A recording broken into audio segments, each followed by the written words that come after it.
মুহতারাম হাজিরিন, হিংসা এমন একটা গুনাহ যেই গুনাহটা সর্বপ্রথম আসমানে সংগঠিত হয়েছিল। আল হাসাদু আউয়ালু যামবিন আসাল্লাহ বিহি ফিস সামাই, বলে হিংসা এমন একটা গুনাহ যেই গুনাহটা সর্বপ্রথম আকাশে সংগঠিত হয়েছিল। আমরা সকলেই জানি আল্লাহ পাক রব্বুল আলামিন যেদিন আদম আলাইহিস সালাতু ওয়াস সালামকে সৃষ্টি করলেন, আল্লাহ পাক হুকুম দিয়েছিলেন ফেরেশতাদেরকে সিজদা করার জন্য। সকল ফেরেশতারা সিজদা করেছিল, কিন্তু ইবলিস সিজদা করে নাই। ইবলিস যুক্তি দিয়েছিল, আমাকে সৃষ্টি করা হয়েছে আগুন দিয়ে, আগুনের গতি হলো ঊর্ধ্বমুখী, আর আদম আলাইহিস সালাতু ওয়াস সালামকে সৃষ্টি করা হয়েছে মাটি দিয়ে, মাটির গতি হলো নিম্নমুখী। সুতরাং কোনো ঊর্ধ্বমুখী জিনিস নিম্নমুখী জিনিসের কাছে সারেন্ডার করতে পারে না। সে আরো বলেছিল, আদমকে সৃষ্টি করা হয়েছে কাদা মাটি দিয়ে, এই জন্য আমি সিজদা করব না। আল্লাহ পাকের কাছে কোনো যুক্তি চলে? যুক্তি চলে না। আল্লাহ পাক হুকুম দিয়েছে তাই করতে হবে। তো সে কেন সিজদা করে নাই? হিংসাবশত। কেন? হিংসাবশত। এই জন্যই বলে আল হাসাদু আউয়ালু যামবিন আসাল্লাহ বিহি ফিস সামাই, হিংসা এমন একটা গুনাহ যেই গুনাহটা সর্বপ্রথম আকাশে সংগঠিত হয়েছিল। আল্লাহ পাক বলেছিলেন, ওয়া ইয কুল্লা লিল মালাইকাতি ইসজুদু লিআদামা ফাসাদাতু ইল্লা ইবলিস ক্বালা আসজুদু লিমান খালাকতা তিনা। আল্লাহ পাক রব্বুল আলামিন আদম আলাইহিস সালাতু ওয়াস সালামকে সৃষ্টি করে ফেরেশতাদেরকে সিজদা করতে বলেছিলেন। সকল ফেরেশতারা আদম আলাইহিস সালাতু ওয়াস সালামকে সিজদা করেছিল, কিন্তু ইবলিস সিজদা করে নাই। ইবলিস বলেছিল, আসজুদু লিমান খালাকতা তিনা, আমি এমন মানবকে সিজদা করব যে যাকে সৃষ্টি করা হয়েছে কাদা মাটি দিয়ে, অতএব আমি তাকে সিজদা করব না।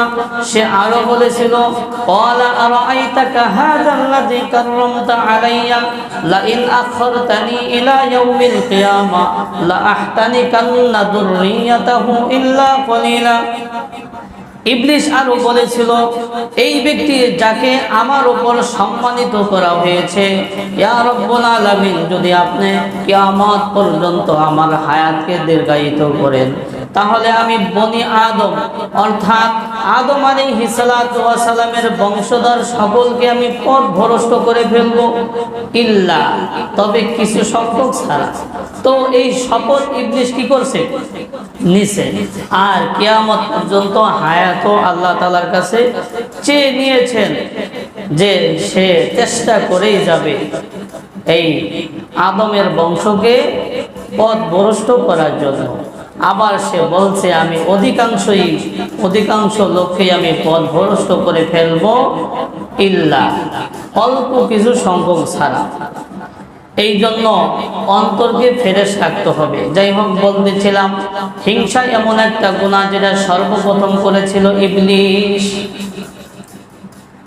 হিংসা এমন একটা গুনাহ যেটা পৃথিবীতে সর্বপ্রথম সংগঠিত হয়েছিল। আমরা সকলেই হাবিল কাবিলের কাহিনী জানি। কাবিল হাবিলকে হিংসা বশত হত্যা করে ফেলেছিল।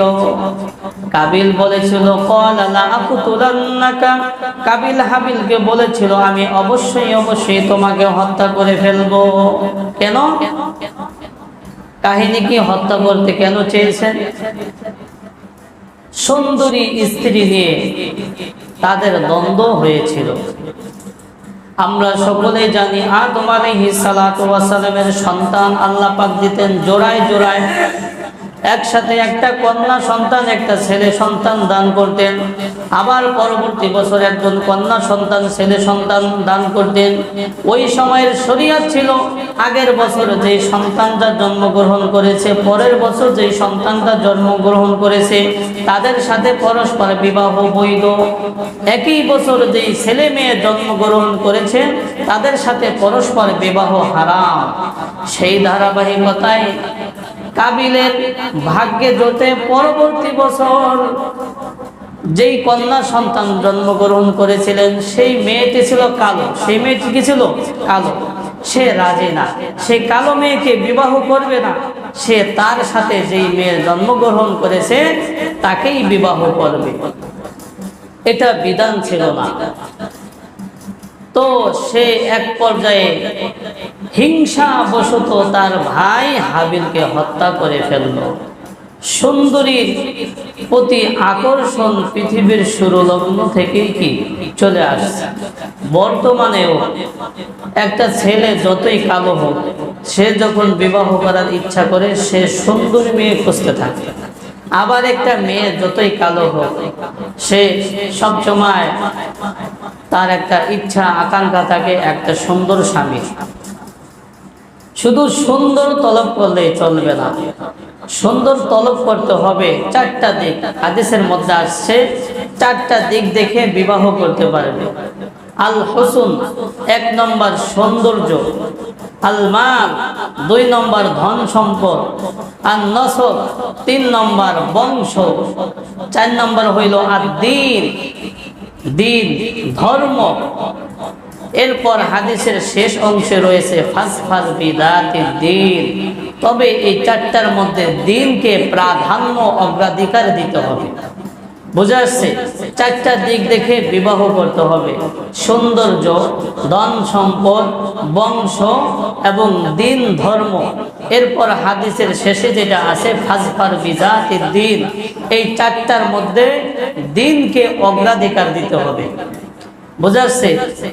দিন যদি থাকে, দিন ধর্ম যদি থাকে, অন্যগুলো যদি নাও থাকে সমস্যা নাই, কিন্তু যেটাকে অগ্রাধিকার দেওয়া হয়েছে ওইটা যদি না থাকে তাইলে সমস্যা। তাইলে কি সমস্যা? তাহলে আমরা বর্তমানে কি করি? দিনের কোনো খবর নাই, শুধু সম্পদ আছে কিনা আর কি সৌন্দর্য আছে কিনা এইটা খুঁজি। বিষয়টা এরকম না, এই দুটাও থাকতে হবে, তবে দিনকে প্রাধান্য দিতে হবে। যদি দিন ধর্ম ভালো থাকে, অন্য 3টি নাও থাকে তাতে সমস্যা নাই। আর যদি দিন না থাকে, অন্য 3টা থাকে, তাইলে পুরোটাই সমস্যা। এই জন্য আমরা যারা বিবাহ করব অবশ্যই দিনকে প্রাধান্য দিব, দেখব সে দিনধারিত্ব তার মধ্যে আছে কিনা। যাই হোক, বলতেছিলাম হিংসা এমন একটা গুনাহ, যেই গুনাহটা পৃথিবীতে সর্বপ্রথম সংগঠিত হয়েছে। হিংসাবশত কাবিল হাবিলকে এক পর্যায়ে হত্যা করে ফেলছে, এক পর্যায়ে হত্যা করে ফেলছে।